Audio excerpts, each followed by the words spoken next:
আমার পাশে এই ব্যাগের মধ্যে, ওই ব্যাগের মধ্যে কাঁকড়া আছে, আর ওখানে কাঁকড়া আছে বার করছে। Good morning, hello everyone, welcome to my channel. আশা করি সবাই খুব ভালো আছো।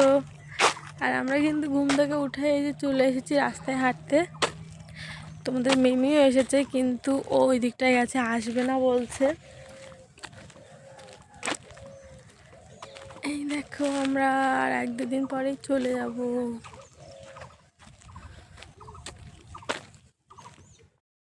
সকালবেলা আজকে এতটাই রোদ ছিল যে ক্যামেরার দিকে তাকানোই যাচ্ছে না, কিন্তু 2-3 দিন বৃষ্টি হওয়ার পরে এরকম রোদ বেরোলে ভালোই লাগে।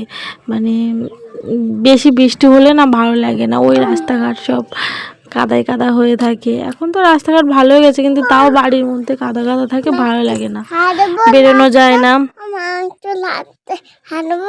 রাস্তায় হাঁটবে? হ্যাঁ ঠিক আছে। আর মামা রাস্তায় বেরিয়েই দোকানে চলে যাবে, বায়না ধরেছে। আমি বললাম না, এখন সকালবেলা যাওয়া যাবে না।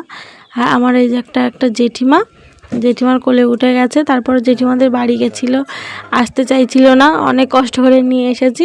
আর এসে দেখি বাড়িতে নারকেল গাছ ঝোড়া হচ্ছে। তো আজকে আমরা প্রচুর নারকেল খেয়েছি, তাই তো মা? কত নারকেল খেয়েছো? হ্যাঁ, 2-3টে নারকেল খাওয়া হয়ে গেছে, ডাব। আর মামা তো নারকেল খেতে ভীষণ ভালোবাসে, তো অনেকগুলো খেয়ে ফেলেছে। আজকে সারাদিন শুধু ডাবের জলই খেয়েছে, তো বেশি খাওয়া তো ভালো না, ওই জন্য তাও শুনবে না, সব খাবে। আর আমাদের এই গাছগুলোতে প্রচুর ডাব হয়। আগে একটা গাছে তো এত ডাব হয়েছিল, কি বল, একটা কাঁদিতে 20-30টা করে, কিন্তু আমরা একটাও বিক্রি করি না, আমরা সব বাড়িতেই খাই। যেহেতু আমরা আসি হচ্ছে, আমার দাদা থাকে না, দাদা আসে, তো আমরা বাড়িতেই খাই। আর এই যে ডাবটা দেখছো, এই গাছের ডাবটা এত বড় হয়, এই যে ডাবটা এত বড় হয়েছে, কিন্তু একটুকুও শ্বাস হয়নি, মানে পুরো ডাব, এর থেকে অনেক বড় হয় এই ডাবগুলো। আর আজকে যেহেতু রোদ বেরিয়েছে, ওয়েদারটা দেখো শুধু, এটা দুপুরবেলা, মানে রোদ ঝলমল ওয়েদার, বৃষ্টির পরে এরকম রোদ তো আমার ভীষণ, মাঝে মাঝে রোদ আমার বেশি ভালো লাগে না, কিন্তু বৃষ্টি হওয়ার পরে এরকম রোদ তো ভালোই লাগে। আর মাম্মার আমি এখানে কিন্তু ঘাটে বসে বসে রিলস বানাচ্ছিলাম, তোমরা সেই রিলসগুলো দেখেছো।